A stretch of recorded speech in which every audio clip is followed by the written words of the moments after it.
Hi, this is Mark Littleton, the minister of the Word for the Athens Church of Christ, with today's 3-minute sermon. In Colossians chapter 3, verses 12 and 13, the Apostle Paul writes these words.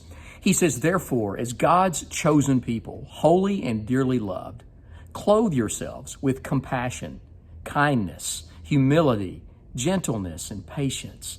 Bear with each other and forgive one another. If you have a grievance against someone, forgive as the Lord forgave you."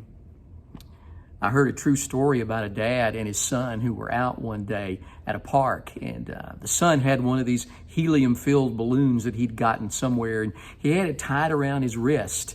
And this particular day, the dad just got tired of this balloon. It was just getting in the way of all kinds of things. And so he said to his son, "Son, how would you like to see that helium balloon go way up into the sky?"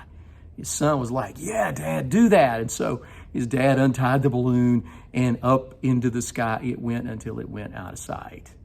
And you know what his son then said, right? "Dad, bring it back." And I think you probably also know what happened next, right?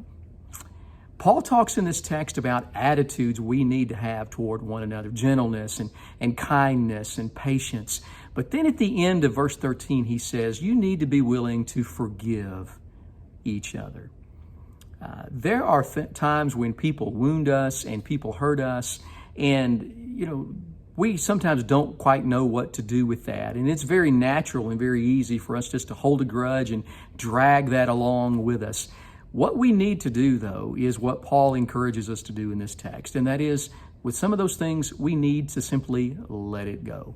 We need to release it and let God deal with it. He says, you forgive one another if any has a grievance against another. But then he adds this at the end of the verse that really brings it home for those of us who follow Christ. He says, you forgive as the Lord has forgiven you.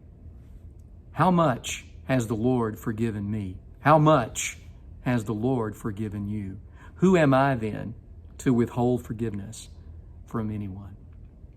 It doesn't come naturally to us. It certainly does come naturally to the Lord, but it's a challenge for us. Let's just remember how deeply we have been forgiven as we think about forgiving other people in our lives. That's my challenge to you today. Think of how much, if you're a follower of Christ, think of how much you have been forgiven by the Lord, and then work on having a spirit of forgiveness that is willing to let things go.